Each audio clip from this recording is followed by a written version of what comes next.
سراجا منيرا أما بعد فقد قال الله تعالى وتبارك في كلامه المجيد بعد أعوذ بالله من الشيطان الرجيم يا أيها الذين آمنوا قوا أنفسكم وأهليكم نارا إلى آخر الآية. وقال النبي الأمين رسول الله صلى الله عليه وسلم لا تزال طائفة من أمتي ظاهرين على الحق لا يضرهم من خذلهم حتى يأتي أمر الله وهم كذلك. قال رسول الله صلى الله عليه وسلم الحياء لا يأتي إلا بخير. قال رسول الله صلى الله عليه وسلم لا نكاح إلا بولي. قال رسول الله صلى الله عليه وسلم يا معشر الشباب من استطاع منكم إلى آخر الحديث. আলহামদুলিল্লাহ, যাবতীয় প্রশংসা যাবতীয় গুণগান একমাত্র কেবলমাত্র আল্লাহ সুবহানাহু ওয়া তাআলার দরবারে, যে আল্লাহ রাব্বুল আলামিনের অশেষ মেহেরবানিতে আমরা পবিত্র কোরআন ও সহিহ সুন্নাহর আলোকে আলোচনা করার এবং শ্রবণ করার সুযোগ পেয়েছি। যে আল্লাহ রাব্বুল আলামিন আমাদের কবুল করেছেন, সেই মহান রবের নিকট আমরা হৃদয়ের গভীরতম প্রদেশ থেকে অন্তরের অন্তরস্থল থেকে শুকরিয়া আদায় করে সকলে বলে আলহামদুলিল্লাহ। দুরূদ ও সালাম বর্ষিত হোক আখিরি জামানার মানবতার মুক্তির দিশারি, মানবতার মুক্তির দূত, যার আদর্শকে বাস্তবায়নের জন্যই আজকে আমাদের এই সামান্য ক্ষুদ্র প্রচেষ্টা। নবীর প্রতি দুরূদ বর্ষিত হোক, সকলে বলি সাল্লাল্লাহু আলাইহি ওয়াসাল্লাম। প্রিয় উপস্থিতি, যে যেখানে চলাচল করছেন চলাচল বন্ধ করে, কথাবার্তা বন্ধ করে আলোচনায় মনোযোগী হওয়ার আহ্বান জানাচ্ছি। বিশেষ করে যারা স্টেজে আছেন, আলোচনার শুরু থেকে শেষ পর্যন্ত আপনারা কথা বলবেন না। যারা স্টেজে আছেন, সামনে আছেন, আলোচনার শুরু থেকে শেষ পর্যন্ত কথা বলবেন না, হাঁটাহাঁটি করবেন না, উঠাউঠি করবেন না। আমরা সংক্ষিপ্ত সময় আলোচনা করব ইনশাআল্লাহ আদর্শ পরিবারের উপরে। একটি আদর্শ পরিবার গঠনের জন্য বাবা মা কি কি দায়িত্ব পালন করবে, কোন কোন দায়িত্ব পালন করলে পরিবারটা আদর্শ হবে, আর কোন কোন দায়িত্ব অবহেলা করলে একটা পরিবার জাহালতের মধ্যে চলে যাবে। আল্লাহ রাব্বুল আলামিন বলছেন ইয়া আইয়ুহাল্লাযীনা আমানু কু আনফুসাকুম ওয়া আহলিকুম নারা। হে ঈমানদারগণ, তোমরা নিজেরা জাহান্নামের আগুন থেকে বাঁচো, তোমাদের পরিবারদেরকে জাহান্নামের আগুন থেকে বাঁচাও। নিজেরা জাহান্নামের আগুন থেকে বাঁচার জন্য চেষ্টা করতে হবে, পরিবারদেরকে জাহান্নামের আগুন থেকে বাঁচানোর জন্য চেষ্টা করতে হবে। যেদিন থেকে বিবাহ করেছেন, বিবাহ করার পর থেকে আপনার স্ত্রীর দায়িত্ব আপনার উপরে। বিবাহ করার আগে আপনার একার দায়িত্ব ছিল আপনার উপরে, কিন্তু বিবাহ করার পরের দিন থেকে আপনার স্ত্রীর দায়িত্ব আপনার উপরে। আর যেদিন আপনার নতুন একটা মেহমান এসেছে, মানে সন্তান হয়েছে, এই সন্তান হওয়ার পর থেকে এই সন্তানের দায়িত্বটাও আপনার উপরে। রাসূলুল্লাহ সাল্লাল্লাহু আলাইহি ওয়াসাল্লাম বলছেন, সহিহ মুসলিম 2 নম্বর খণ্ডের 126 নম্বর পৃষ্ঠার মধ্যে আসছে, যখন একটা বাচ্চা দুনিয়াতে আসে, দেখবেন যখন বাচ্চা দুনিয়াতে ভূমিষ্ঠ হয়, তখন বাচ্চা মায়ের পেট থেকে আসার সাথে সাথে কান্না করে। দেখেছেন আপনারা? কথা বলতে হবে, দেখেছেন? মায়ের পেট থেকে যখন বাচ্চা দুনিয়াতে আসে, বাচ্চা কান্না করে কি করে না? যদি বাচ্চা কান্না না করে তো দেখবেন ডক্টররা বাচ্চাকে কান্না করানোর জন্য প্রচেষ্টা চালায়। কেন বাচ্চা কান্না করে? রাসূলুল্লাহ সাল্লাল্লাহু আলাইহি ওয়াসাল্লাম বলছেন, ওই সময়ে বাচ্চার শরীরে একটা জিন প্রবেশ করে, যে জিনের নাম হলো কারিন। যে কারিন নামক জিনকে আল্লাহ রাব্বুল আলামিন অনেক ক্ষমতা দিয়েছেন। আমাদের শরীরে যেমন রক্ত চলাচল করে, এই কারিন জিনটা রক্তের চাইতে দ্রুত গতিতে আমাদের শরীরে চলাচল করতে পারে।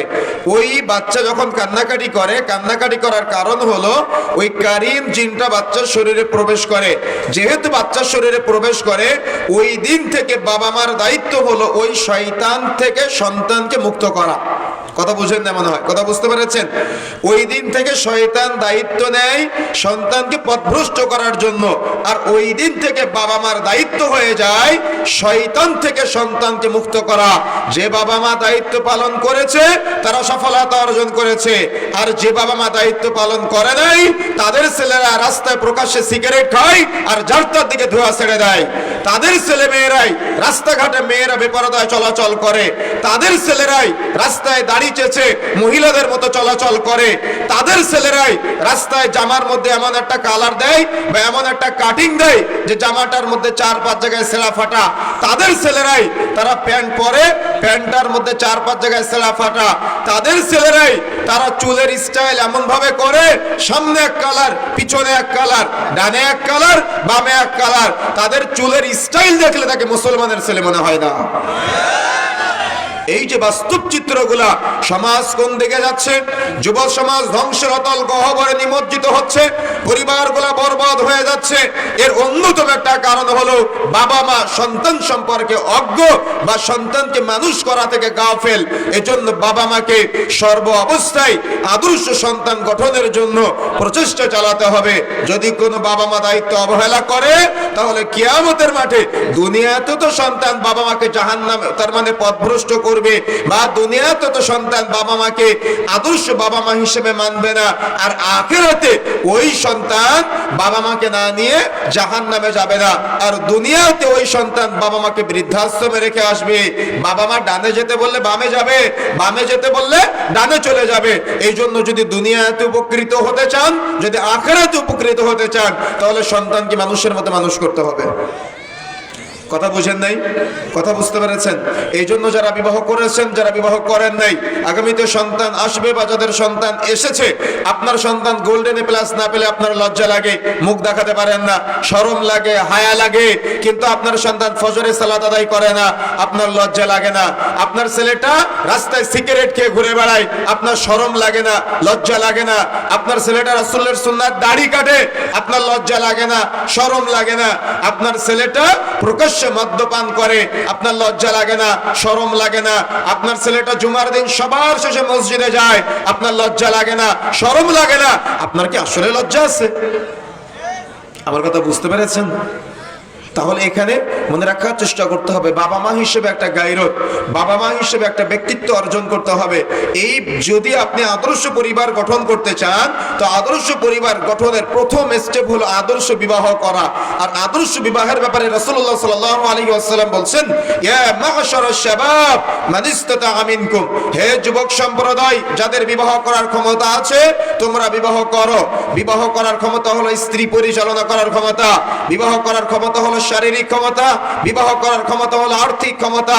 যদি এই ক্ষমতা অর্জিত হয়, দ্রুত বিবাহ করতে হবে।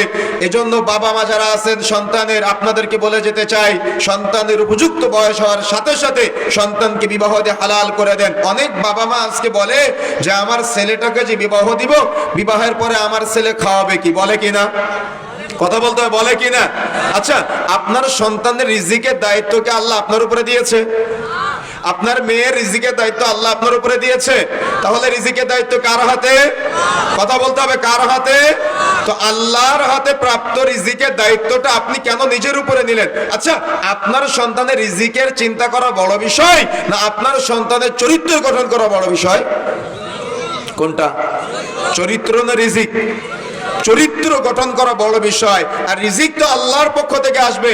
যদি কোনো বাবা মায়ের দায়িত্ব অবহেলা করে, সন্তানকে উদ্দেশ্য করে যদি কোনো বাবা মায়ের দায়িত্ব অবহেলা করে, তাহলে মনে রাখার চেষ্টা করবেন, লাজনার ফতোয়া হলো 18 নম্বর খণ্ডের মধ্যে আসতে বিস্তারিত আলোচনা।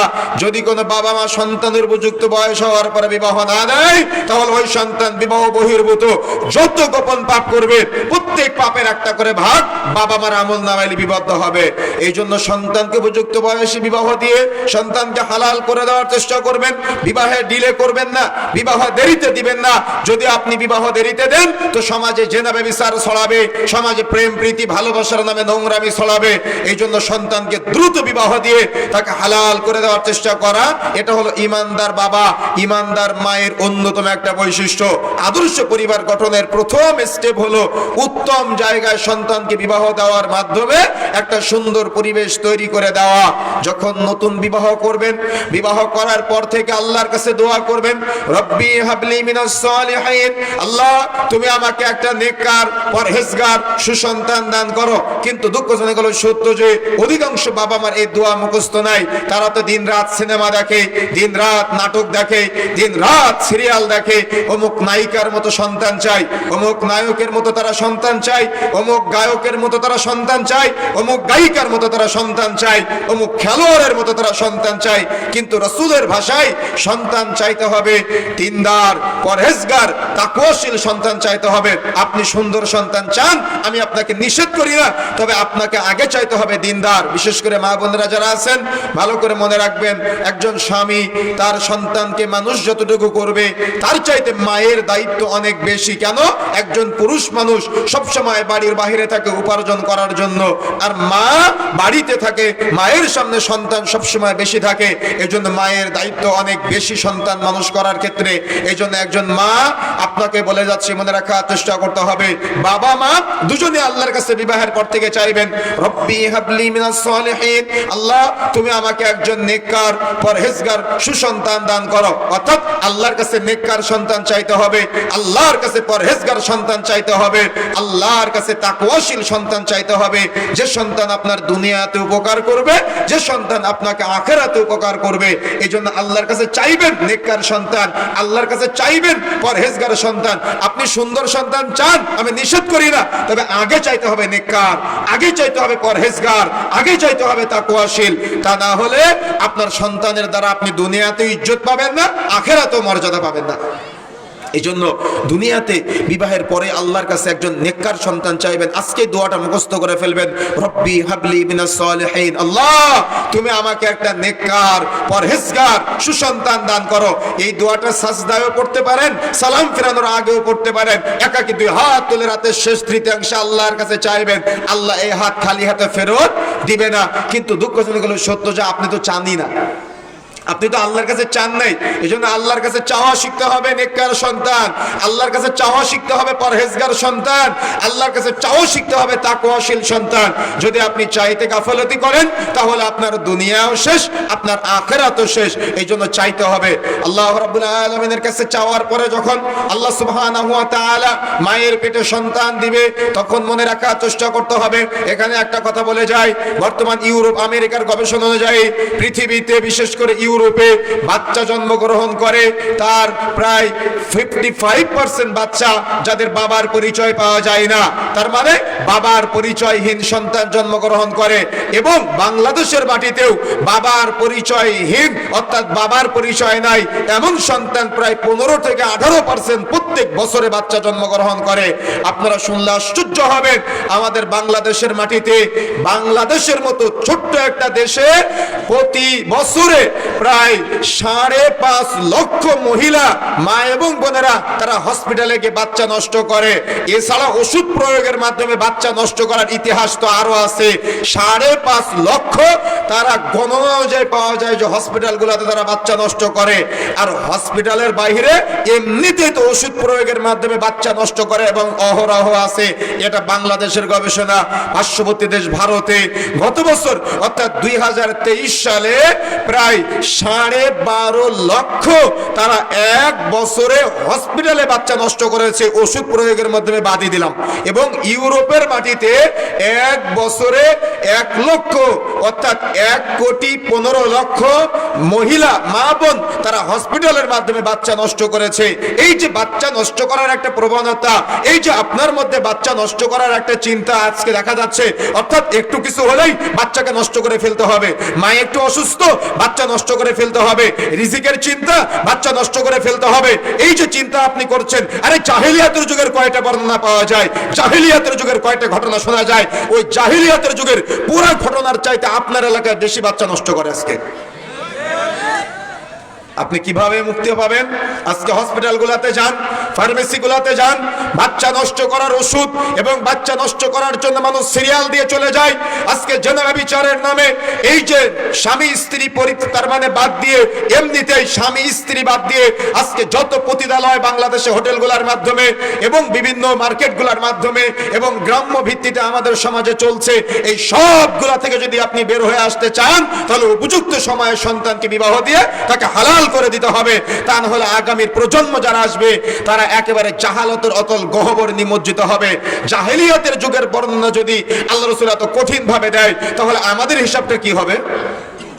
সন্তানের যখন রুহ চলে আসে, অর্থাৎ দেহের মধ্যে যখন বাচ্চার শরীরে রুহ চলে আসে, যদি কোনো বাবা মা বাচ্চা নষ্ট করে, মনে রাখার চেষ্টা করবেন, গোটা পৃথিবীর মানুষকে হত্যা করলে যত পাপ হয়, আপনি আপনার সন্তান হত্যা করার মাধ্যমে গোটা পৃথিবীর মানুষকে হত্যা করার সমতুল্য আপনার পাপ হবে। কেন আপনি আপনার সন্তানকে নষ্ট করলেন?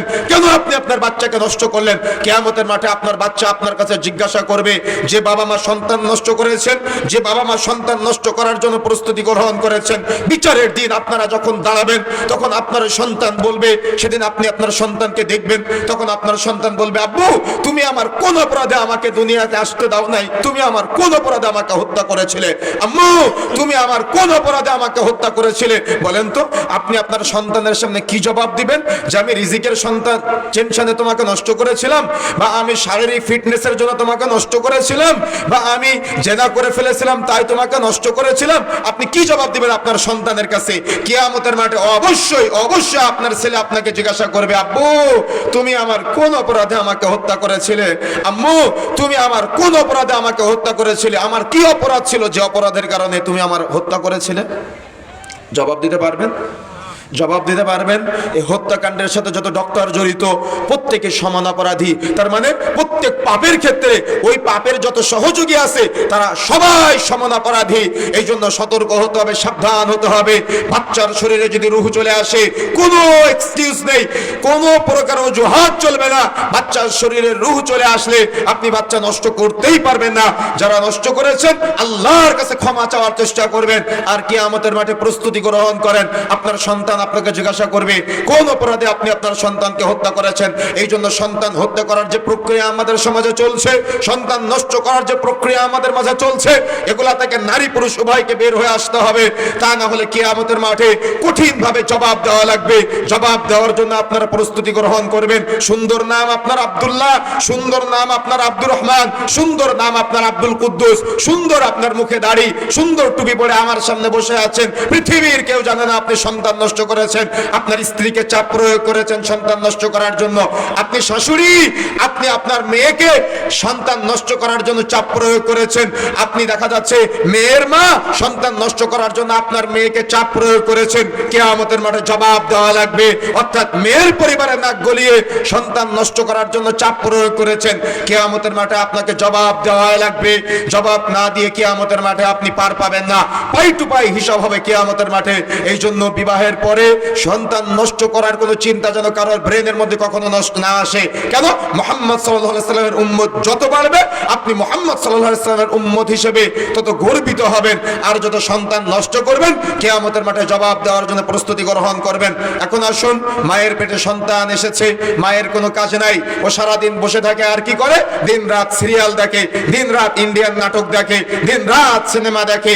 এখন বাচ্চা দুনিয়াতে আসার পরে কি করে? ওই সিনেমার স্টাইলে পরিবার সাজায়, নাটকের স্টাইলে পরিবার সাজায়, গানের স্টাইলে পরিবার সাজায়, সিরিয়ালের স্টাইলে পরিবার সাজায়। যার কারণেই তো আজকে আমাদের সমাজে এত জাহালত আমরা দেখতে পাচ্ছি।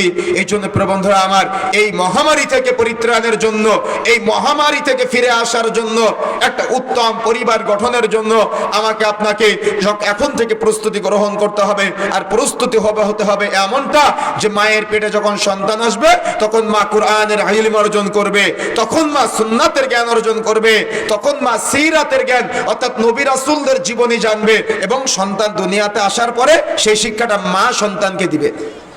কথা বুঝতে পেরেছেন? আমার কথা বোঝা যাচ্ছে? যদি কারোর আজকে এই কোরআন হাদিসের কঠিন কথাগুলো শুনলে আপনাদের প্রসাব লাগে, অন্য সময় 1-2 ঘন্টা 3 ঘন্টা বসে থাকেন, কোনো অসুবিধা হয় না, সিনেমা দেখেন, কোনো অসুবিধা হয় না। কিন্তু যখন কোরআন হাদিসের সঠিক কথাগুলো হয় তখন শয়তান উস্কানি দেয় চলে যাওয়ার জন্য। যদি মন চায় আপনি চলে যেতে পারেন, সমস্যা নাই, কিন্তু মনে রাখার চেষ্টা করতে হবে একটা উত্তম পরিবার গঠনের জন্য, আদর্শ পরিবার গঠনের জন্য যদি আপনার প্রচেষ্টা না থাকে তাহলে আপনি ব্যর্থ। আপনি দুনিয়াতেও ব্যর্থ, আপনি আখিরাতেও ব্যর্থ। আমি যদি এখন আপনার কাছে প্রশ্ন করি, আপনি কি আপনার সন্তানকে আল্লাহকে চিনাতে পেরেছেন? আপনি কি আপনার সন্তানকে রাসূলকে চিনাতে পেরেছেন? আপনি কি আপনার সন্তানকে নবীর সিরাত শিক্ষা দিতে পেরেছেন? আপনি কি আপনার সন্তানকে নামাজি বানাতে পেরেছেন? আপনি কি আপনার সন্তানের মধ্যে রাসূলুল্লাহ সাল্লাল্লাহু আলাইহি ওয়াসাল্লামের সুন্নাতের পাবন্দি করতে পেরেছেন? আপনি যদি নাই পারেন তাহলে এত পণ্ডিতি কেন? কোরআন হাদিসের বক্তব্য চলে আর আপনি হাঁটাহাঁটি করেন, কোরআন হাদিসের বক্তব্য চলে আর আপনি উঠাউঠি করেন, তার মানে সব জ্ঞান অর্জন করে ফেলেছেন। আশ্চর্য হিসাব। বন্ধুরা আমার, যে কথা বলতে চাচ্ছিলাম, তাহলে উত্তম পরিবার গঠনের জন্য আমাকে আপনাকে শুরুতেই সন্তান যখন দুনিয়াতে আসবে, নতুন বিবাহের পরে, তখন আল্লাহর কাছে নেককার, পরহেজগার, সুসন্তান চাইতে হবে, কামনা করতে হবে। যখন সন্তান মায়ের পেটে আসবে, তখন মাকে দিন প্র্যাকটিস করতে হবে, দিন মানতে হবে। আগে যদি না মানেন, এখন থেকে মানার চেষ্টা করতে হবে। কেন? সন্তান আপনার কাছ থেকে শিখবে। আপনি বাবা, সন্তান আপনার কাছ থেকে শিখবে। আপনি মা, সন্তান আপনার কাছ থেকে শিখবে। এই জন্য এখন থেকে প্রস্তুতি গ্রহণ করতে হবে। যখন মায়ের পেটে সন্তান আসবে, মা দিনের চর্চা করবে। দিন যায় রাত্রি যায়, সন্তান দুনিয়াতে চলে এসেছে। মনে রাখার চেষ্টা করবেন, সন্তান দুনিয়াতে আসা এটা একটা আনন্দের সংবাদ, খুশির সংবাদ। সবাইকে খবরটা পৌঁছে দিবেন এবং সাথে সাথে একটা সুন্নাহ পদ্ধতির আমল করতে পারেন, সেটা হলো আজান শোনানো। যদিও আমাদের সমাজে প্রচলিত আছে ডান কানে আজান, বাম কানে ইকামত, এই হাদিসটা দুর্বল। তবে চাইলে আপনি আজান শোনাতে পারেন বাচ্চার কানে। এজন্য বাচ্চাকে সামনে রেখে আজান শোনাতে পারেন, কোনো অসুবিধা নাই। আজান শোনালেন, এরপরে বাচ্চার উদ্দেশ্যে বাবা মাকে একটা নিয়ত করতে হবে যে বাচ্চার আকিকা দেওয়া, অর্থাৎ নামকরণ করা। সমাজে দেখেন না, নাট বল্টু এরকম কি ভিন্ন ভিন্ন নাম আছে না আমাদের সমাজে, যে নামের কোনো নামকরণের কোনো অর্থই নাই, অর্থ নাই, অর্থাৎ অর্থবিহীন নাম। কত রকম নাম আছে, নামগুলো আবার কারোর সাথে মিলে গেলে আপনারা রাগ করবেন, এই জন্য ওই নামগুলো বলতেছি না। তবে এই নামগুলো থেকে বিরত থাকবেন। একটা সুন্দর অর্থবহ নাম রাখবেন, যে নাম আপনার সন্তানের জন্য সুন্দর, ইসলামিক একটা নাম রাখার চেষ্টা করবেন। এই নাম কবে রাখবেন? বাচ্চা যেদিন জন্মগ্রহণ করবে, সপ্তম দিনের দিন নাম রাখবেন। কয় দিনের দিন বলেন তো? কয়দিনের দিন? কথা বলতে হবে। 7 দিনের দিন নাম রাখতে হবে। সমাজে প্রচলিত 14 দিন, 21 দিন, বা জীবনে একবার, বা কুরবানির ঈদে গরুর ভাগের সাথে আকিকা, একটাও শরীয়ত সম্মত না। সুন্নাহ পদ্ধতি হলো সপ্তম দিনের দিন আকিকা দেওয়া। রাসূলুল্লাহ সাল্লাল্লাহু আলাইহি ওয়াসাল্লাম তার নাতি হাসান হুসাইনকে সপ্তম দিনে আকিকা দিয়েছেন। রাসূলুল্লাহ সাল্লাল্লাহু আলাইহি ওয়াসাল্লাম এবং সাহাবায়ে কেরাম থেকে সপ্তম দিনে আকিকা দেওয়ার বর্ণনায় পাওয়া যায়। এই জন্য বাচ্চা যেদিন জন্মগ্রহণ করবে, সপ্তম দিনের দিন আকিকা দিয়ে দিবেন। আর দিন গণনা করবেন ইসলামী সিস্টেম অনুযায়ী, যেহেতু আকিকাটা একটা ইবাদত। বলেন তো আরবিতে দিন পরিবর্তন হয় কখন? বলতে পারবেন কখন? হ্যাঁ, সূর্যাস্তের সময়, সন্ধ্যায় না, বলতে হবে সূর্যাস্তের সময়। কখন? সূর্যাস্তের সময়। যেমন আমাদের ইংরেজিতে দিন পরিবর্তন হবে আধা ঘন্টা পরে, তাই না? কিন্তু আরবিতে অলরেডি দিন পরিবর্তন হয় আজকে রবিবার। কথা বুঝতে পেরেছেন? এই জন্য বাচ্চা যদি মুয়াজ্জিন সাহেব আল্লাহু আকবার আজান দিয়ে ফেলেছে, অর্থাৎ আল্লাহু আকবার বলে ফেলেছে, আর বাচ্চা জন্মগ্রহণ করেছে, তাহলে ওটা ধরতে হবে পরবর্তী দিন। অর্থাৎ ধরতে হবে পরবর্তী দিনের গণনায় 7 দিনের দিন নির্বাচন করে আকিকা দিয়ে দেওয়ার চেষ্টা করবেন। ছেলে হলে 2টা ছাগল বা 2টা ভেড়া বা 2টা দুম্বা, মেয়ে হলে 1টা ছাগল, 1টা ভেড়া বা 1টা দুম্বা। গরু দিয়ে কখনো আকিকা হবে না। যারা কুরবানির ঈদের সময় গরুর ভাগের মধ্যে একটা নাম দিয়ে বলে দেন আকিকা দিলাম, এগুলো আকিকার নামে ফাজলামো, এগুলোর সাথে শরীয়তের কোনো সম্পৃক্ততা নাই। তবে যদি কেউ সপ্তম দিনের দিন দিতে না পারে, হয়তো তার বাবা মা দেয় নাই, তাহলে মন চাইলে এমনিতেই ছেলে হলে 2টা ছাগল বা মেয়ে হলে 1টা ছাগল, 1টা ভেড়া বা 1টা দুম্বা, যে কোনো কিছু একটা দিয়ে আকিকা দিয়ে দিতে পারে, এটা জায়েজ। তবে সুন্নাহ হলো, উত্তম হলো সপ্তম দিনের দিন আকিকা দিয়ে দেওয়া। সপ্তম দিনের দিন আকিকা দিয়ে দিবেন সুন্নাহ পদ্ধতিতে। এখন যায়, দিন যায় রাত্রি যায়, দিন যায় রাত্রি যায়, সন্তান বেড়ে উঠতেছে, সন্তান বড় হচ্ছে, সন্তানের মানসিক বিকাশ ঘটতেছে। সমাজে প্রচলিত আছে সন্তান যত বড় হচ্ছে তত একটু কান্না করলে হাতে মোবাইল ফোনটা আমরা দিয়ে দিচ্ছি আজকে, কি তাই না? ইউরোপের গবেষণা, বিশেষ করে আমেরিকা, লন্ডন, জাপানের গবেষণায় আমরা দেখেছি, সেটা হলো প্রতি 100 জন বাচ্চার শতকরা 75 জন বাচ্চা হলো মানসিক ভারসাম্যহীন। তারা চোখে ভালো মতো দেখে না, কানে ভালো মতো শোনে না, ব্রেনের স্মৃতিশক্তি নষ্ট, এবং তারা মানুষের সাথে মেশা পছন্দ করে না। বাংলাদেশ, ভারত, পাকিস্তানের গবেষণা অনুযায়ী প্রতি 100 জনে 45 থেকে 55 জন বাচ্চা, 50 জন বাচ্চা তারা মানসিক ভারসাম্যহীন। তারা মানুষের সাথে মেশা পছন্দ করে না, তাদের চোখের দৃষ্টিশক্তি কমে যাচ্ছে, শ্রবণ শক্তি কমে যাচ্ছে, তাদের কথা বলার ভাবমূর্তি নাই, অর্থাৎ সৃজনশীলতা শক্তি নাই, তাদের ব্রেনের ধারণ ক্ষমতা কম। এইটা কেন হচ্ছে? এই মোবাইল ডিভাইসগুলোর মাধ্যমে তারা আসক্ত হয়ে একে তো জেনায় লিপ্ত হচ্ছে, জেনার সাথে সম্পৃক্ত হচ্ছে, এবং তাদের মানসিক বিকাশগুলো নষ্ট হয়ে যাচ্ছে। এই জন্য এই মোবাইল ফোনগুলোর মাধ্যমে আপনার সন্তানকে ধ্বংস করার চেষ্টা করবেন না, সন্তানকে নিয়ন্ত্রণে রাখার চেষ্টা করবেন। তারপরে সন্তান যত বড় হবে, সন্তান বড় হওয়ার সাথে সাথে বাবা মাকে ইজ্জতওয়ালা হতে হবে, গায়রতওয়ালা হতে হবে, ব্যক্তিত্ব সম্পন্ন হতে হবে। সন্তান বড় হচ্ছে আর দেখে আমার বাবা আমার মাকে পিটায়, কি এটা দেখে না? সন্তানের সামনে তার বাবা তার মাকে মারে, আর সন্তানের সামনে মা তার বাবার কথার উত্তর দেয়, তার মানে তর্ক করে। তাহলে ছেলে সন্তান শিখবে বিয়ে করে বউ পিটাতে হবে, আর মেয়েটা শিখবে বিয়ের পরে স্বামীর সাথে তর্ক করতে হবে। কি কথা বুঝেন না মনে হয়? কথা বুঝতে পেরেছেন? এই জন্য আপনি বাবা হিসেবে যদি আপনার এতটুকু গায়রত না থাকে যে আমি সন্তানের সামনে অপরাধ করব না, তাহলে আপনার সন্তানও গায়রতওয়ালা হবে। আর যদি সন্তানের সামনে অপরাধ করেন তো আপনার সন্তান আপনাকে ইজ্জত করবে না, মর্যাদা দিবে না। রাসূলুল্লাহ সাল্লাল্লাহু আলাইহি ওয়াসাল্লাম বলছেন, আল হায়াউ লা ইয়াতি ইল্লা বিখাইর, লজ্জাশীলতা কল্যাণ ছাড়া কিছুই আনয়ন করে না। যেখানে লজ্জা নাই সেখানে কল্যাণ নাই, যেখানে লজ্জা আছে সেখানে কল্যাণ আছে। এই হাদিসের ব্যাখ্যায় ইমাম নবী রাহিমাহুল্লাহ বলছেন, ইমাম নাসরুদ্দিন আলবানী রাহিমাহুল্লাহ বলেছেন একটা কথা, যেটা যে বড়রা ছোটদের লজ্জা পাবে, কিন্তু এটার সাথে আরেকটা চমৎকার কথা আছে, সেটা হলো ছোটরা তখনই বড়দের লজ্জা পাবে যখন বড়রা ছোটদের লজ্জা পাবে। কথা বুঝেন না মনে হয়? ছোটরা তখনই বড়দের লজ্জা পাবে যখন বড়রা ছোটদের লজ্জা পাবে। এই জন্য আদর্শ পরিবার গঠনের জন্য একটা অন্যতম পয়েন্ট হলো যে বড়রা ছোটদের লজ্জা পেতে হবে। যেমন ছোটদের সামনে পাপ করা যাবে না, ছোটদের সামনে গুনাহ করা যাবে না, ছোটদের সামনে অন্যায় করা যাবে না, ছোটদের সামনে মিথ্যা বলা যাবে না। এখন আপনি বাবা, আপনি কি করলেন? আপনার কাছে একজন টাকা পায়, যে টাকা পায় সে কি বলেন তো? পাওনাদার। এখন পাওনাদার হয়তো আপনার বাড়িতে এসেছে, আসার পরে আপনি আপনার ঘরের মধ্যে থেকে আপনার ছেলেকে বলছেন যে আব্বু তুমি বাইরে গিয়ে বলো যে তোমার আব্বু বাড়িতে নেই। কি কথা বুঝতে পারেন না মনে হয়? আমার কথা বুঝতে পেরেছেন পিছনের ভাইয়েরা? আপনি আপনার সন্তানকে বললেন যে আব্বু তুমি বাইরে গিয়ে বলো যে তোমার আব্বু বাড়িতে নেই, তাহলে আপনার সন্তান কি শিখলো? বলেন কি শিখলো? মিথ্যা বলা শিখলো। তাহলে আপনি কি আপনার জীবনে কোনোদিন বলতে পারবেন যে আব্বু তুমি কখনো মিথ্যা বলো না? আপনি বলতে পারবেন কখনো? কখনো বলতে পারবেন না।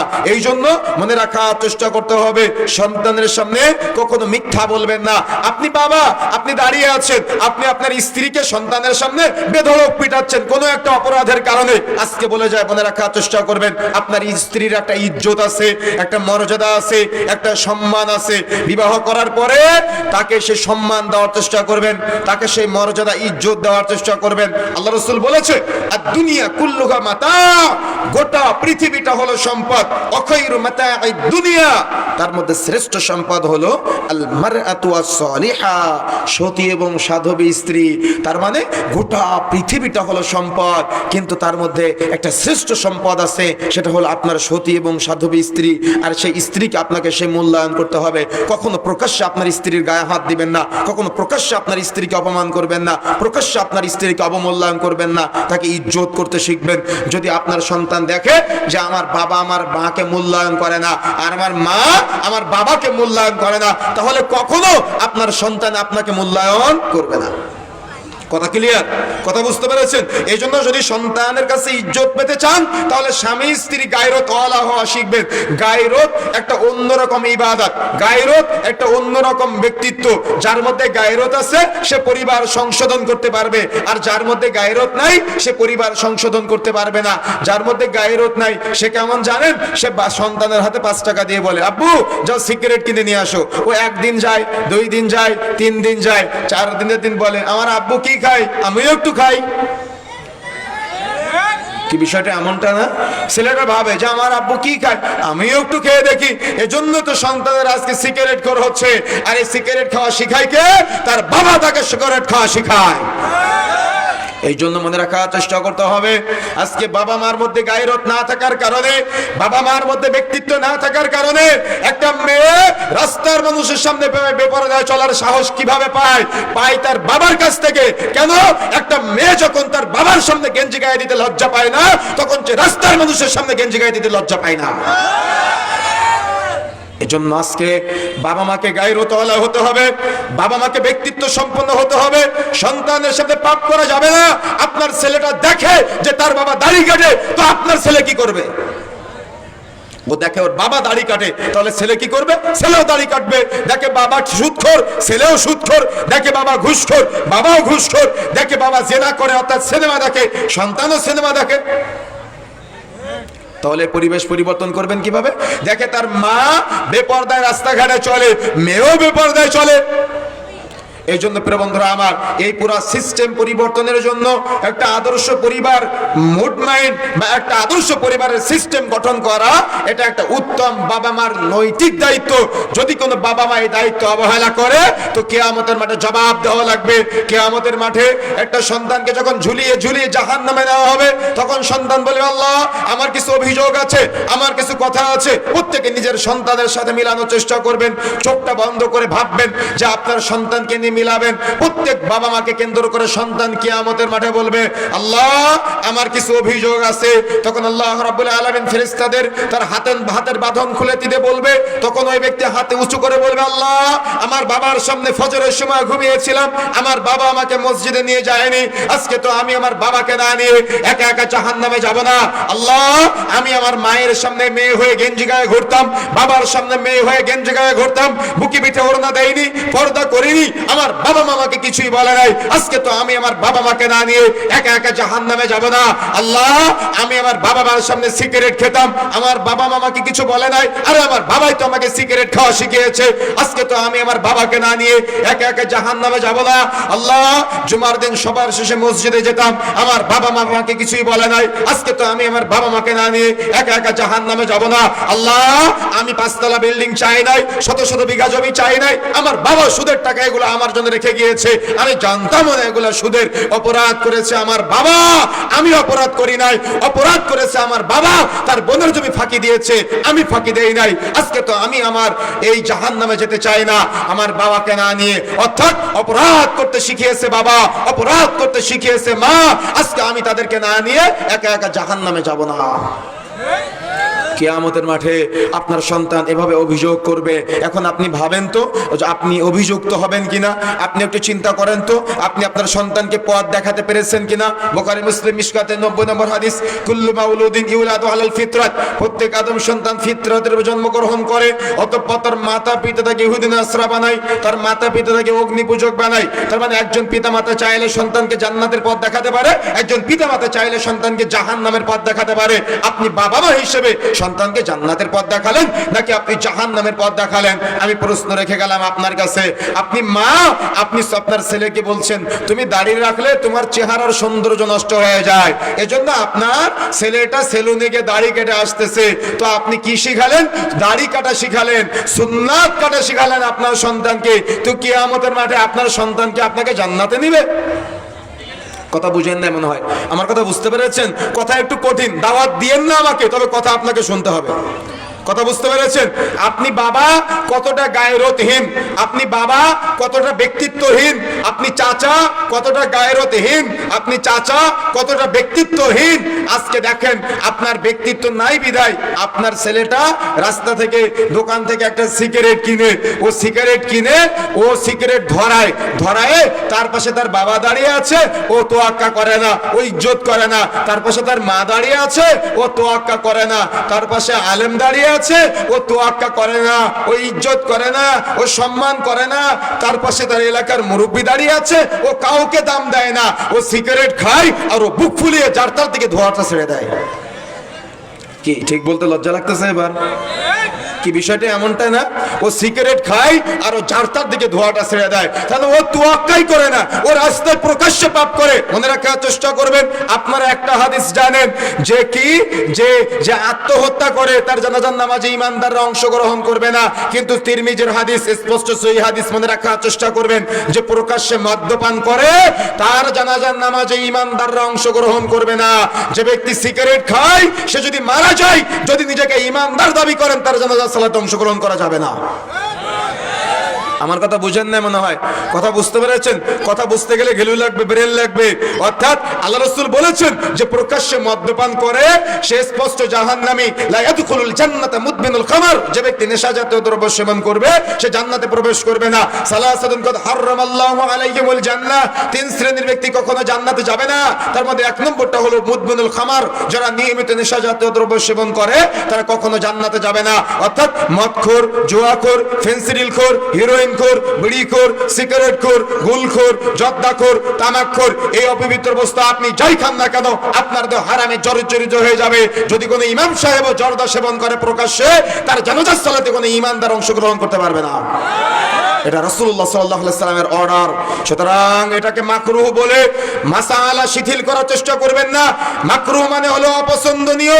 আপনি আলেম হয়ে অপছন্দনীয় কাজ করেন কোন লজ্জায়? আলেম হয়ে আপনি এই হারাম বিষয়টাকে সার্টিফিকেট দেন কোন লজ্জায়? সতর্ক হতে হবে, সাবধান হতে হবে। আমি গত বছর নেপালে গিয়েছিলাম ইসলামিক কনফারেন্সে। সেখানে গিয়ে দেখি আমাদের হুজুরেরা তো জর্দায় সেবাবদ্ধ। সেখানে কাঠমান্ডুতে একটা মসজিদে নামাজে গেলাম, মাগরিবের নামাজে। দেখি এক ইমাম সাহেব, এক বেদাতি মসজিদের ইমাম, তিনি নামাজ পড়তে যাওয়ার আগে সিগারেট খেলো। সিগারেট খেয়ে ওযু না করে নামাজ পড়াতে চলে গিয়েছেন। তো তারা আমাদের থেকে এক ধাপ এগিয়ে, তাই না? আমাদের হুজুরেরা তো তার থেকে ভালো আছে নাকি? মনে রাখার চেষ্টা করবেন, যদি হাজী সাহেবও খায়, যদি ইমাম সাহেবও খায়, যদি খতিব সাহেবও খায়, যদি আলেম সাহেবও খায়, এটা হারাম হারামি। কথা বুঝতে পেরেছেন? হারাম তো হারাম, সুতরাং হালাল হওয়ার কোনো অপশন নাই। সুতরাং সতর্ক হতে হবে, সাবধান হতে হবে। এই অপছন্দনীয় কাজ আপনি কেন করবেন? আমি আপনার কথাই ধরলাম। অপছন্দনীয় কাজ, হারাম কাজ করতে সহযোগিতা কেন করবেন? যত মানুষ আপনার মাধ্যমে করবে, কিয়ামতের মাঠে প্রত্যেক ব্যক্তির জবাব আপনাকে দেওয়া লাগবে। এই জন্য সতর্ক হতে হবে, সাবধান হতে হবে। যে কথা বলতে চাচ্ছিলাম, তার মানে এই নেশা জাতীয় দ্রব্য যারা প্রকাশ্যে সেবন করে, এগুলো শিখিয়েছে কারা? এর বাবা শিখিয়েছে। আরে কত নির্লজ্জ, কত বেহায়া আজকে বাবা সন্তানের সিগারেট ধরিয়ে দেয় আর সন্তান বাবার সিগারেট ধরায় দেয়। কি আছে কিনা? নাকি নাই আপনাদের এলাকায়? নাই?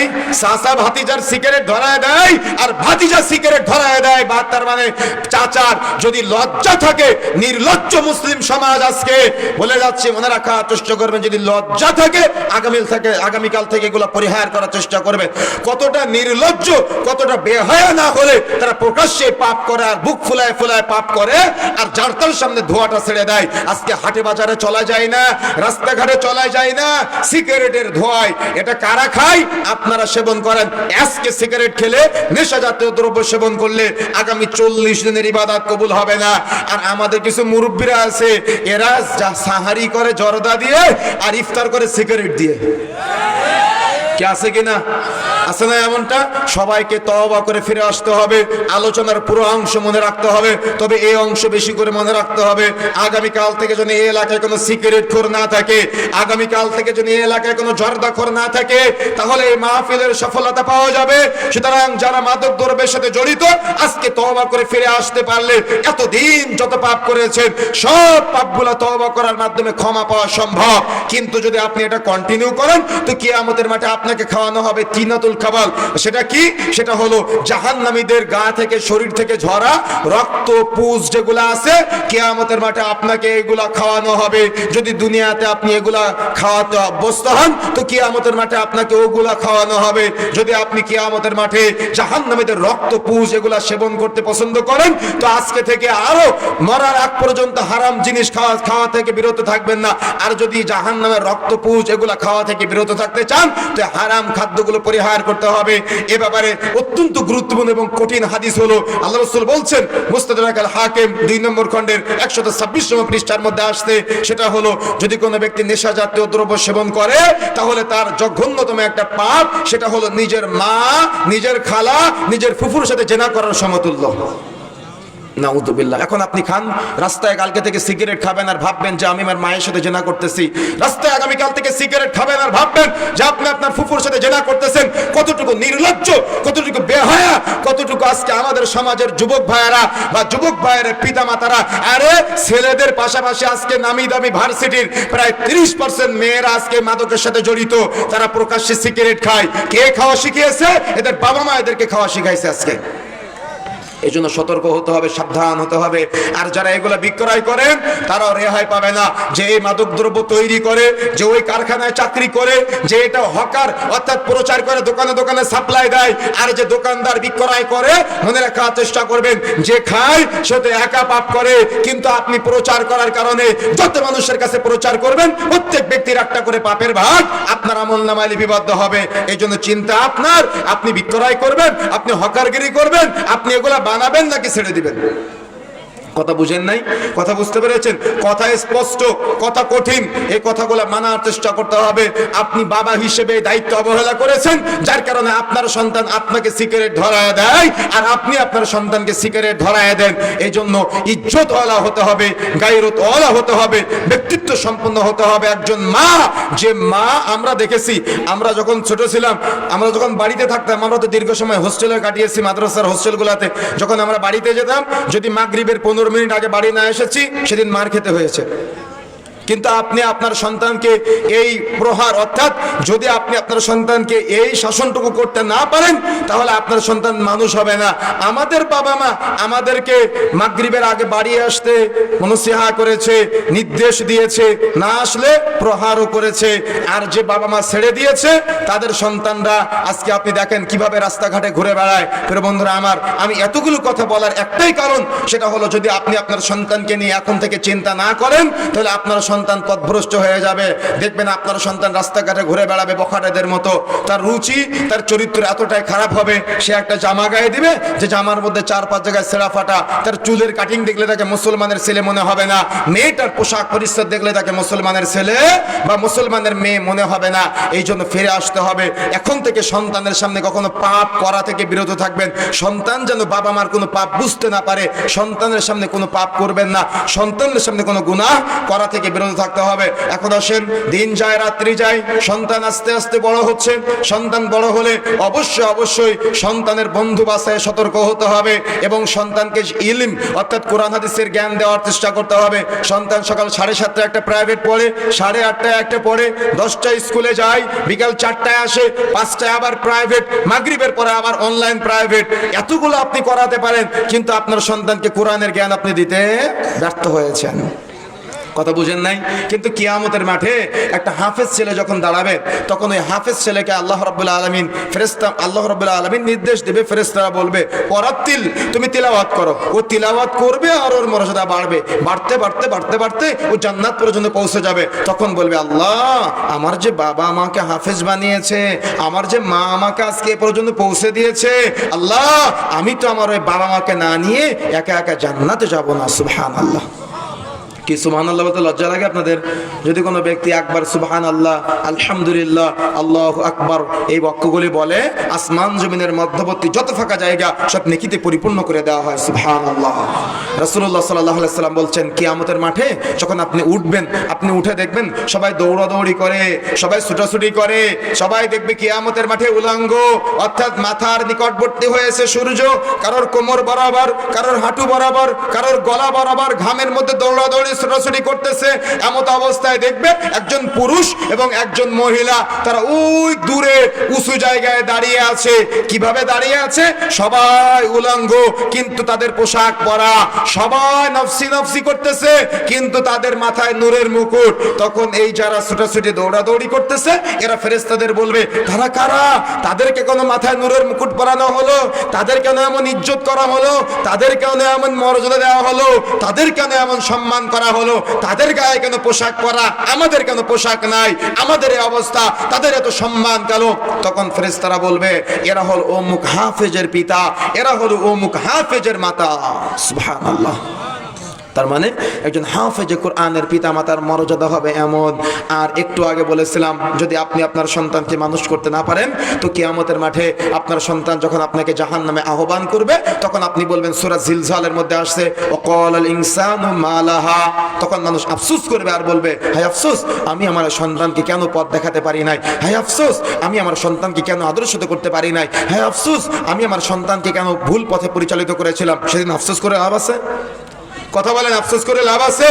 এই জন্য আফসোস করে লাভ নাই। সন্তানকে দুনিয়াতে পথ দেখানোর চেষ্টা করতে হবে। তাহলে আদর্শ পরিবার গঠনের জন্য সন্তান যখন দুনিয়াতে আসবে, সন্তানকে উত্তম শিক্ষা দেওয়ার, কোরআন এবং সহিহ সুন্নাহর শিক্ষাটা দেওয়ার জন্য প্রচেষ্টা করতে হবে। ফজরের সালাতের পরে কমপক্ষে 10 মিনিট যেন আপনি, আপনার স্ত্রী, আপনার সন্তান সহ কোরআন তিলাওয়াত করতে পারেন। এই প্রচেষ্টা অব্যাহত রাখতে হবে। যে বাড়িতে কোরআনের তিলাওয়াত হয় না, সে বাড়িতে জায়গা করে নেয় শয়তান। এখন আপনি দেখেন আপনার বাড়িতে কোরআন তিলাওয়াত হয় কিনা, নাকি কোরআনটা শোকেসের উপরে সাজানো আছে। কোরআন মাজিদে মরিচা পড়ে যায়। অনেক মাহফিলে গিয়ে আমরা বলি, কোরআন মাজিদটা দেন তো একটু পড়ার জন্য, তো তাড়াহুড়া করে কোরআন পারে, তো দেখা যায় কোরআনের উপরে এক পর্দা করে ময়লা জমে গিয়েছে। থালা বাসন মাজার বা থালা বাসন পরিষ্কার করার সময় পায় মা বোনেরা, কিন্তু কোরআন মাজিদটা মোছার, কোরআন মাজিদটা পড়ার বা কোরআন মাজিদটা ধার দেওয়ার সময় তারা পায় না। তাহলে সমাজ পরিবর্তন হবে কিভাবে? আদর্শ পরিবার আমরা পাবো কিভাবে? এই জন্য মনে রাখার চেষ্টা করতে হবে, আদর্শ পরিবার গঠনের জন্য প্রথমেই আমাকে আপনাকে সন্তানের সামনে পাপ করা থেকে বিরত থাকতে হবে এবং সন্তানের সামনে গায়রত, ইজ্জত, মর্যাদা, সম্মান নিয়ে বেড়ে ওঠার চেষ্টা করতে হবে। সন্তানকে বড় করে তোলার চেষ্টা করতে হবে। সন্তান যত বড় হবে তত সন্তানকে চেষ্টা করতে হবে সুন্নাহ অনুযায়ী চলানোর জন্য। রাসূলুল্লাহ সাল্লাল্লাহু আলাইহি ওয়াসাল্লাম বলছেন, মুরু আওলাদাকুম বিসসালাতি ওয়া হুম আবনাউ সাবঈ সিনিন, তোমাদের সন্তানদের বয়স যখন 7 বছর হবে তখন তাদেরকে সালাতের জন্য, নামাজের জন্য প্রশিক্ষণ দাও। তার মানে 7 বছর বয়সে সন্তানের নামাজের শিক্ষা দিতে হবে। 10 বছর বয়সে সালাত আদায় না করলে প্রয়োজনে প্রহার করতে হবে, বিছানা পৃথক করে দিতে হবে। রাসূলুল্লাহ সাল্লাল্লাহু আলাইহি সাল্লাম বলেছেন, কিন্তু দুঃখজনক হলো, সত্য কি জানেন? সেটা হলো 7 বছর বয়সের একটা বাচ্চা যদি মসজিদে এসে একটু কথা বলে তাকে মসজিদ থেকে বের করে দেয়। কি কথা বলতে হবে না এগুলো আপনাদের সমাজে? তাকে মসজিদ থেকে বের করে দেয়। তারা অতি পরহেজগার সাজে, তারা অতি আল্লাহওয়ালা সাজে, তারা অতি তাকওয়াশীল সাজে, কিন্তু আসলে তারা আল্লাহওয়ালা না। আমি গত মাসে সৌদি আরব সফরে ছিলাম, মসজিদে নববীতে সালাত আদায় করেছি। আরে কত মানুষ, কত ইমাম, কত খতিব সবাই সালাত আদায় করতেছে, কত বাচ্চা দৌড়াদৌড়ি করে মসজিদে নববীর মতো জায়গায়, যাতে করে বাচ্চারা নামাজে আসে এই জন্য খেলনার ব্যবস্থা করা হয়েছে। আরে মুহাম্মদ সাল্লাল্লাহু আলাইহি সাল্লাম সালাত আদায় করতেছে, রাসূলের ঘাড়ে পিঠে নাতি হাসান হুসাইন ওঠে, রাসূলের নামাজের ক্ষতি হয় না। আর আপনি এত বড় পরহেজগার হয়ে গেলেন যে আপনার নামাজের ক্ষতি হলো, আপনি এত বড় আল্লাহওয়ালা হয়ে গেলেন যে আপনার নামাজের ক্ষতি হলো, আপনি এত বড় তাকওয়াশীল হয়ে গেলেন যে আপনার নামাজের ক্ষতি হলো। আপনাকে কে মাসালা দিয়েছে বাচ্চা কথা বলে আপনার নামাজের ক্ষতি হয়? কোথায় ফতোয়া পেয়েছেন আপনি বাচ্চা কথা বলে আপনার নামাজের ক্ষতি হয়? কে আপনাকে মাসালা দিয়েছে? কোন মাসালার ভিত্তিতে আপনি বাচ্চাকে মসজিদ থেকে বের করলেন? আমার কথা বুঝেন নাই? কোন ফতোয়ার ভিত্তিতে বাচ্চাকে মসজিদ থেকে বের করলেন? আজকের পর থেকে দুঃসাহস কখনো দেখাবেন না। বাচ্চা কথা বলতেই পারে কিন্তু আপনার নামাজের ব্যাঘাত ঘটবে এ মর্মে কোনো মাসালা কেউ বলে নাই।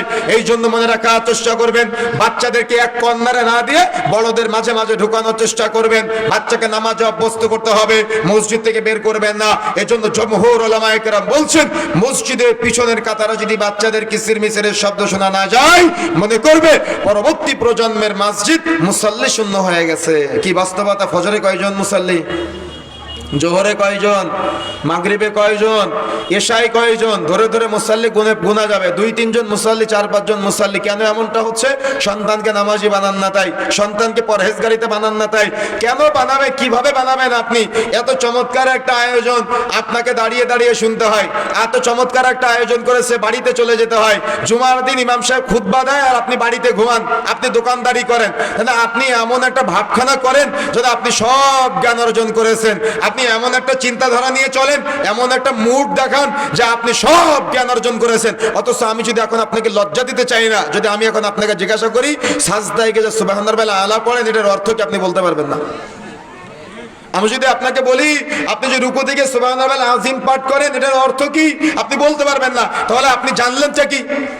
আপনার সন্তানকে জানালেনটা কি? আমি হাত উঁচু করতে বলতেছি না, প্রত্যেকে নিজেকে নিজে প্রশ্ন করবেন আপনি জানেন কিনা আত্তাহিয়াতু দুরূদ শরীফ দোয়া মাসুরার অর্থ। যদি আপনি না জানেন তো নামাজ পড়ে প্রশান্তি পাবেন কিভাবে? আপনিও জানেন না, আপনার সন্তানকেও শিক্ষা দেন না। এজন্যই তো আল্লাহ রাব্বুল আলামিন যে কথা বলেছেন, ইন্নাস সালাতা তানহা আনিল ফাহশাই ওয়াল মুনকার, নিশ্চয়ই নামাজ, নিশ্চয়ই সালাত যাবতীয় অন্যায়, অশ্লীলতা, পাপাচার থেকে বিরত রাখে। কিন্তু দুঃখজনক হলো সত্য যে আমাদের মুসল্লিরা তো কিচ্ছু বোঝে না নামাজের। এজন্য এরা মসজিদে নামাজ পড়ে, মসজিদ থেকে বের হয়ে সিগারেটে সুখ টান দেয়। এরা মসজিদে নামাজ পড়ে, মসজিদ থেকে বের হয়ে সেলুনে গিয়ে রাসূলের সুন্নাত দাড়ি কেটে ফেলে। এরা মসজিদে নামাজ পড়ে, এরা মসজিদ থেকে বের হয়ে এরা বাড়িতে গিয়ে না ওই চায়ের দোকানে বসে সিনেমা দেখা শুরু করে। মা বোনেরা মসজিদে নামাজ পড়ে, মসজিদ থেকে বের হয়ে বেপরদায় রাস্তাঘাটে চলাচল করে। এরা মসজিদে নামাজ পড়ে, মসজিদ থেকে বের হয়ে সুদের টাকা গুনে, ঘুষের টাকা গুনে। তো এরা বুঝবে কিভাবে? কথা বুঝেন নাই? তাহলে এরা এমন একটা ভাবখানা করে যে সব জেনে ফেলেছে কিন্তু কিচ্ছু জানা হয় নাই। আরে আজকে তো আপনি ইসলামকে অবমূল্যায়ন করলেন, আজকে তো আপনি ইসলামকে অবজ্ঞা করলেন। কিয়ামতের মাঠে না যখন কবরে আপনাকে প্রশ্ন করবে মান রব্বুকা, তোমার রবকে, আপনি বলবেন হ্যাঁ হ্যাঁ লা আদরি, আমি তো চিনি না আমার রবকে। যখন আপনাকে প্রশ্ন করা হবে মা নাবিয়ুকা, তোমার নবীকে, তখন আপনি বলবেন হ্যাঁ হ্যাঁ লা আদরি, আমি তো আমার নবীকে চিনি না। যখন আপনাকে প্রশ্ন করা হবে মা দিনুকা, তুমি কোন দিনের উপরে ছিলে, তখন আপনি বলবেন হ্যাঁ হ্যাঁ লাদ্রি, আমি তো আমার নবীকেও চিনি না। তখন কবর দুই দিক থেকে এমন ভাবে চাপ দিবে, আপনি যখন বলবেন দিন ইসলামকে জানি না, নবীকে চিনি না, আল্লাহকে চিনি না, তখন আল্লাহ রাগান্বিত হয়ে কবরকে দুই দিক থেকে চাপ দিতে বলবে।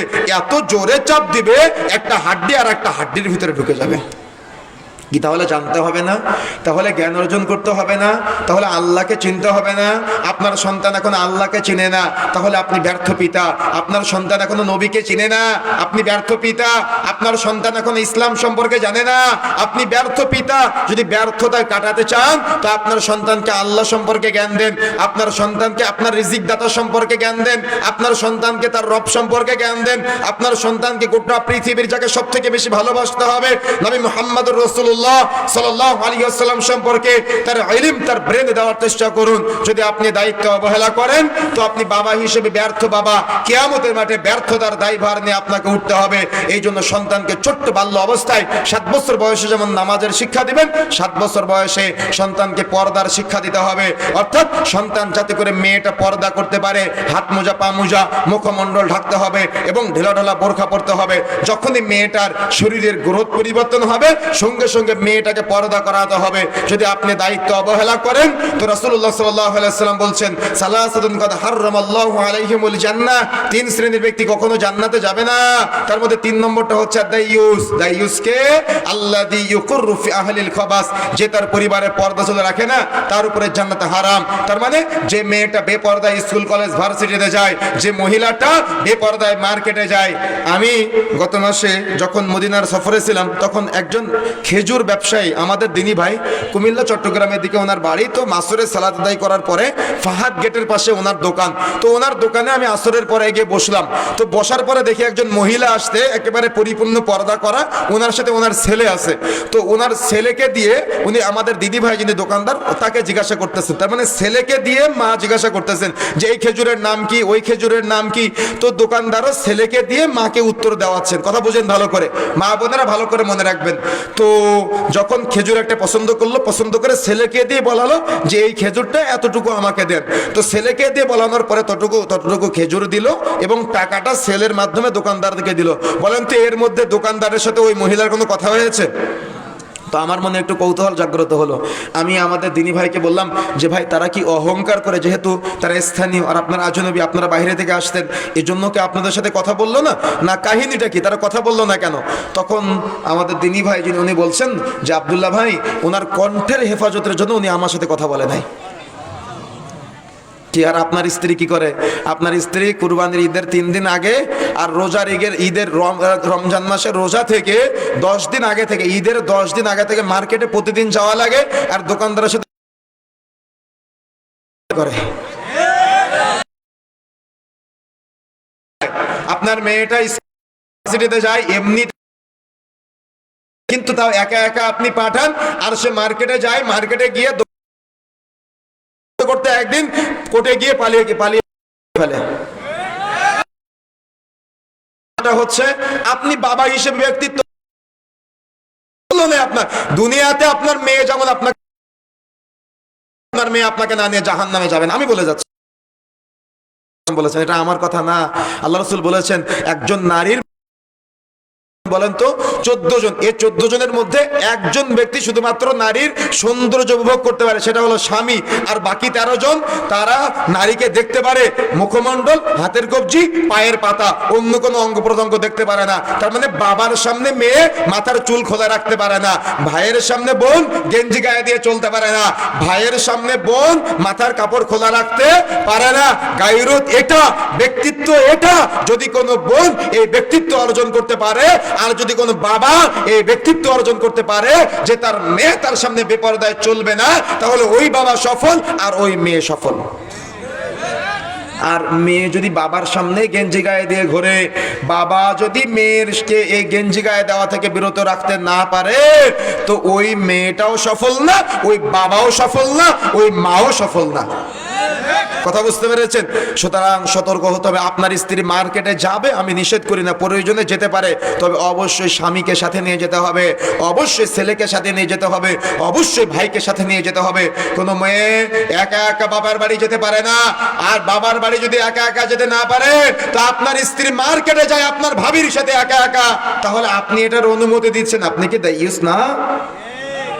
আমার কথা বুঝেন না মনে হয়। এই জন্য আদর্শ পরিবার গঠনের জন্য অবশ্যই মনে রাখতে হবে নারীর ইজ্জত। এটা কিন্তু নারীর ইজ্জত নষ্ট হচ্ছে না, বরং এটা নারীর সম্মান, এটা নারীর মর্যাদা, এটা নারীর ইজ্জত। ওলামায়ে কেরাম বলেছেন ইমানদার নারী হলো কস্তুরী অপেক্ষা সৌরভময়। কস্তুরী মানে কি জানেন? জান্নাতের সুঘ্রাণ, যেটা হলো হরিণের নাভি থেকে বের হয়, সুঘ্রাণ বের হয়, এটা হলো কস্তুরী অপেক্ষা ইমানদার নারীরা সৌরভময়। ইমানদার নারীরা হলো পূর্ণিমার চাঁদ অপেক্ষা স্নিগ্ধময়। কিন্তু একজন মা, একজন বোন ও দিন রাত পাশের বাড়ির ভাবির সাথে ঝগড়া করে, চুল টানাটানি করে, চুল ছেঁড়াছেড়ি করে, আর রাস্তার মানুষ এসে মিটাইয়া দেয়। কেগুলো আছে না আমাদের সমাজে? তাহলে ইমানদার আর বেদিন দুজনের মধ্যে পার্থক্য বুঝতে পেরেছেন? এজন্য আপনি অবশ্যই উত্তম পরিবারের জন্য একজন ইমানদার মা বাছাই করতে হবে, ইমানদার স্বামী বাছাই করতে হবে। তা না হলে ওই পরিবার আদর্শিত কোশ্চিন কালেও হবে না। এই জন্য প্রিয় বন্ধুরা, আমার যে কথা বলতে চাচ্ছিলাম, আগামীকাল থেকে আপনার মেয়েটা হাত মোজা না পরে বাড়ির বাইরে যেতে পারবে না, পা মোজা না পরে বাড়ির বাইরে যেতে পারবে না, মুখমণ্ডল না ঢেকে বাড়ির বাইরে যেতে পারবে না, ঢেলাঢালা বোরখা না পরে বাড়ির বাইরে যেতে পারবে না। আজকে তো আমাদের সমাজে বোরখা উঠেছে, এক পা বাড়ালে এক রং, আর এক পা বাড়ালে আর এক রং, কি তাই না? আর এখন আধুনিকতার নামে একটা বোরখা দেখা যায়, সেটা হলো বোরখার পিছনে বেল্ট। আরে ভাই, বেল্ট বেঁধে যদি শরীরের গঠন বোঝাতে হয়, ওই বোরখা পরার কি দরকার?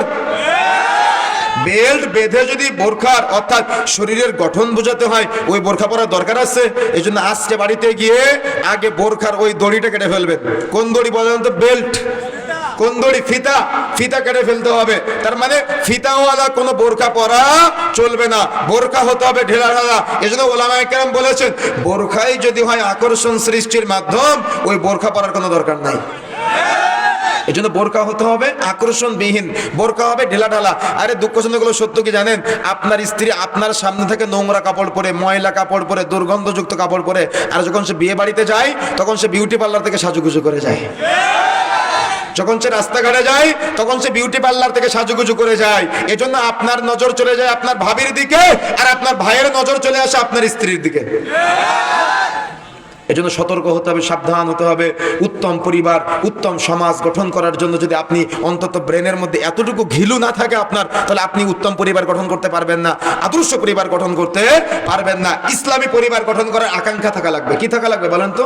আকাঙ্ক্ষা থাকা লাগবে, আকাঙ্ক্ষা, উদ্দীপনা থাকা লাগবে যে আমার পরিবারটা হোক ইসলামী। সকাল থেকে সন্ধ্যা পর্যন্ত পুরাটা ইসলামিক সিস্টেমে হবে। কোনো হারাম থাকবে না, কোনো সুদ থাকবে না, কোনো বেনামাজি থাকবে না, কোনো বিপরদা থাকবে না, কোনো অনিয়ম থাকবে না। আরে আপনি অনিয়ম থাকবে না বলতেছেন মুখে, কিন্তু আপনার স্ত্রীকে দিয়ে মাঠে আপনি ধান কাটান, তাহলে আপনি আপনার স্ত্রীর ইজ্জত দিতে পেরেছেন? আপনার স্ত্রী ধান কাটার জন্য মাঠে, আপনার স্ত্রী মোড়ের মাথায় পেঁয়াজু বিক্রয় করার জন্য, আপনার স্ত্রী দোকানদার করার জন্য, নাকি আপনার স্ত্রী আপনার পরিবারের অর্থাৎ গোটা পৃথিবীর শ্রেষ্ঠ সম্পদ, তাকে মূল্যায়ন করার চেষ্টা করবেন? অর্থাৎ নারীরা যেমন দিনদার হবে, সেম একইভাবে যারা স্বামী আছেন, এই দিনদার বোন যারা আছে, তাদের মূল্যায়ন করার চেষ্টা করবেন, তাদের পর্দার হেফাজত করবেন। অনেক শাশুড়ি আছে, কি বলে জানেন? আমাদের কাছে অভিযোগ করে, একদিন এক জায়গায় প্রোগ্রামে গিয়েছি, এক মহিলা উনি পর্দা করে এসে বলতেছে যে হুজুর আজকে একটু বক্তব্য দিবেন যে আমার বৌমা আমার বোন মেয়ের জামাইয়ের ভাত বেড়ে খাওয়ায় না, তো ছেলে নিয়ে এসেছে সাথে করে। তো আমি তখন ওনাকে বললাম যে আপনিও বা কেমন স্বামী আর আপনিও বা কেমন শাশুড়ি, কেন আপনার ছেলেকে বিয়ে দিয়েছেন আপনার মেয়ের জামাইয়ের ভাত বেড়ে খাওয়াবেন? তাই কে আছে না এমন শাশুড়ি আমাদের সমাজে? ছেলের কাছে অভিযোগ করে যে তোর বউ আমার মেয়ের জামাইয়ের ভাত বেড়ে খাওয়ায়নি। তো আপনার ছেলেকে বিয়ে দিয়েছেন আপনার মেয়ের জামাইয়ের ভাত বেড়ে খাওয়ানোর জন্য? আপনার মেয়ের জামাইয়ের সাথে কথা বলা জায়েজ আছে? আপনার ছোট ছেলের সাথে আপনার বড় বউয়ের অর্থাৎ বড় ছেলের বউয়ের কথা বলা জায়েজ আছে? যদি জায়েজ না থাকে তো খোঁজ গল্প করে কোন লজ্জায়? তাহলে আপনি কেমন ইজ্জতওয়ালা শাশুড়ি, আপনি কেমন ইজ্জতওয়ালা শ্বশুর যে আপনি এটা নিয়ন্ত্রণ করতে পারলেন না?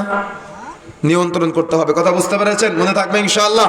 রাত অনেক গভীর হয়েছে, আলোচনা সামনে লম্বা করতে চাচ্ছি না, তবে যে কথাগুলো বলার চেষ্টা করেছি সেটা হলো আমাদের উত্তম পরিবার, উত্তম সমাজ, উত্তম দেশ গঠন করার জন্য আদর্শ পরিবারের কোনো বিকল্প নাই। আর আদর্শ পরিবার গঠন করার জন্য প্রথম স্টেপ হলো আদর্শ সন্তান গঠন করা। আর আদর্শ সন্তান গঠনে যদি কোনো বাবা মা ব্যর্থ হয় তাহলে ওই সমাজ ধ্বংস হয়ে যায়। এই জন্য সর্বোপরি সবাইকে সহযোগী হতে হবে, বোনকেও সহযোগিতা হতে হবে, ভাইকেও সহযোগী হতে হবে, বাবাকেও সহযোগী হতে হবে, মাকেও সহযোগী হতে হবে। সকলের সার্বিক প্রচেষ্টায় একটা আদর্শ পরিবার গঠন করা সম্ভব। আর এ দায়িত্ব সবচেয়ে বেশি পালন করবে কে? সেটা হলো পরিবারের প্রধান যিনি আছেন তিনি। পরিবার প্রধান যদি এ দায়িত্ব অবহেলা করে তাহলে ওই পরিবার সুন্দর হবে না, ওই পরিবার আদর্শিত হবে না। এই জন্য যিনি আদর্শ পরিবার গঠন করতে চান তাহলে যিনি আদর্শ পরিবারের অর্থাৎ পরিবার প্রধান আছে তিনাকে অবশ্যই ব্যাপারে গুরুত্ব দিতে হবে।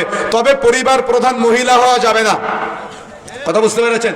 পরিবার প্রধান মহিলা হওয়া যাবে না, পরিবার প্রধান হবে পুরুষ। এটা হলো পুরুষালী কাজ। যদি কোনো পরিবারের প্রধান কোনো মহিলা হয়, যদি কোনো দেশের প্রধান কোনো মহিলা হয়, যদি কোনো ইউনিয়নের প্রধান কোনো মহিলা হয়, যদি কোনো ওয়ার্ডের প্রধান কোনো মহিলা হয়, ওই ওয়ার্ডে শান্তি নাই, ওই পরিবারে শান্তি নাই, ওই দেশে শান্তি নাই, ওই সমাজে শান্তি নাই, ওই রাষ্ট্রে শান্তি নাই। এজন্য পরিবার প্রধান, সমাজ প্রধান, রাষ্ট্র প্রধান, ওয়ার্ড প্রধান, গ্রাম্য প্রধান যা কিছু আছে এগুলো সব পুরুষের কাজ, এগুলা পুরুষ দ্বারা পরিচালিত করতে হবে। তাহলে একটা উত্তম সমাজ, উত্তম আদর্শ, উত্তম রাষ্ট্র গঠিত হওয়া সম্ভব। আল্লাহ সুবহানাহু ওয়া তাআলা আমি সহ আমাদের সবাইকে যে কথাগুলো বলেছি আমলে বাস্তবায়ন করা তৌফিক দান করুন, আল্লাহুম্মা আমিন।